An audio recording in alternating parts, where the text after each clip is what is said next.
Halo, Assalamualaikum. Perkenalkan saya dengan Dr. Iqbal. Saya dari Klinik Pratama Cita Sehat. Yuk kita akan membahas lebih jauh, lebih dekat tentang apa itu demam berdarah. Seperti namanya itu sendiri, demam berdarah. Suatu penyakit yang diawali dengan demam. Ya. Penyakit ini sendiri sebenarnya disebabkan oleh virus dan ditularkan oleh nyamuk Aedes aegypti.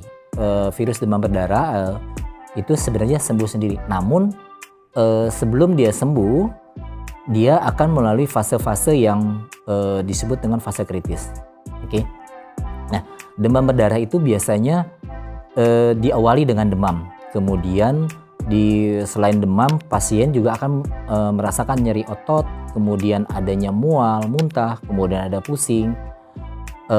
Demam itu dirasakan sampai di bawah 6 hari karena penyebab oleh virus. Biasanya demam itu di bawah 6 hari. Setelah 6 hari demam itu akan hilang, ya. Nah, setelah demam itu hilang, apa yang terjadi? Maka itu masuk ke fase kedua atau fase kritis. Memang demamnya hilang, kemudian nyeri otot mungkin sedikit berangsur-angsur hilang juga, seperti orang mau sembuh. Namun pada fase ini atau disebut dengan fase kedua atau fase kritis, terjadi penurunan trombosit, di mana fase ini disebut dengan fase kritis karena penurunan trombosit akan jauh lebih banyak. Nilai trombosit di kita itu yang normalnya adalah di angka 150.000. Dan pada fase kedua ini biasanya jumlah trombosit itu sendiri sudah jauh berkurang dari 150.000. Bisa di bawah 100.000 atau mungkin di bawah 50.000. Apa yang ditakutkan dari penurunan jumlah trombosit itu sendiri?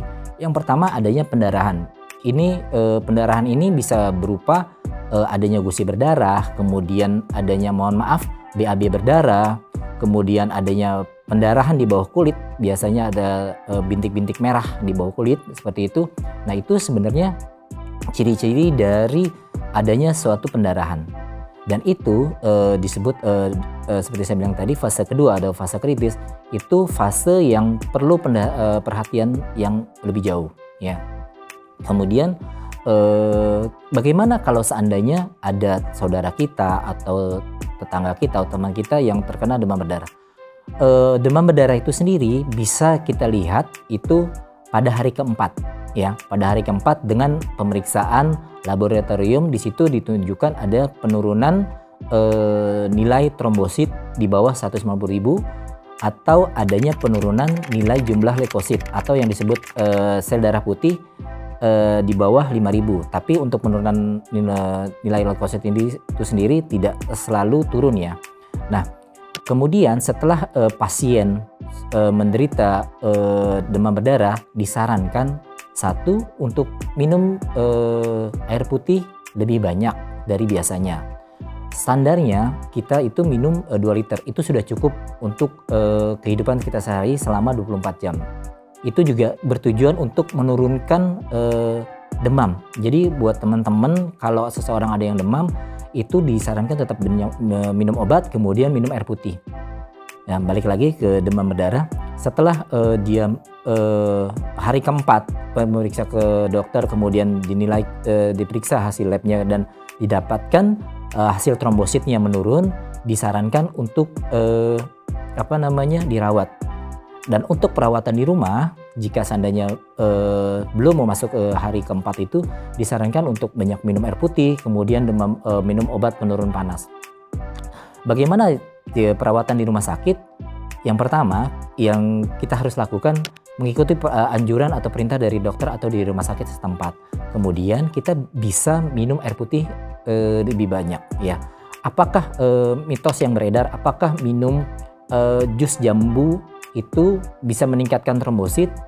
Pada dasarnya jus jambu itu hanya berisi air dan vitamin C. Jadi monggo silahkan mau minum jus jambu boleh, tidak pun tidak apa-apa. Tetapi yang terpenting kita banyak asupan cairan. Boleh minum jus jambu atau jus yang lainnya. Atau selain itu juga kita bisa minum susu, ya. Dan ketika fase kedua itu sudah lewat, pasien kemungkinan akan menderita sedikit demam dan sedikit nyeri otot. Tapi insya Allah semua itu bisa diatasi, ya. Selain itu juga kita setelah fase kedua itu lewat, kemudian fase itu sembuh, jangan lupa untuk pencegahannya untuk di rumah, yaitu kita bisa PSN, pemberantasan sarang nyamuk, dengan menguras barang-barang yang bisa menyimpan air, seperti ban bekas, kemudian bekas ember atau bekas plastik yang masih menyimpan air, sebaiknya kita singkirkan atau kita buang ke tempat sampah atau kita kuburkan, seperti itu ya. Dan untuk teman-teman bisa melakukan fogging, di mana bertujuan itu untuk mematikan atau menghindari adanya nyamuk yang ada di daerah sekitar kita, seperti itu ya. Selain itu juga kita untuk meningkatkan pola hidup sehat seperti olahraga, cuci tangan jika habis bekerja, dan hindari pola-pola hidup yang kurang menguntungkan seperti begadang dan meminum alkohol, seperti itu. Jadi kembali lagi, kalau untuk demam berdarah, pola hidup sehat dan perhatikan lingkungan sekitar, itu akan jauh lebih baik buat kita. Sekian dari saya, salam hidup sehat, sampai jumpa.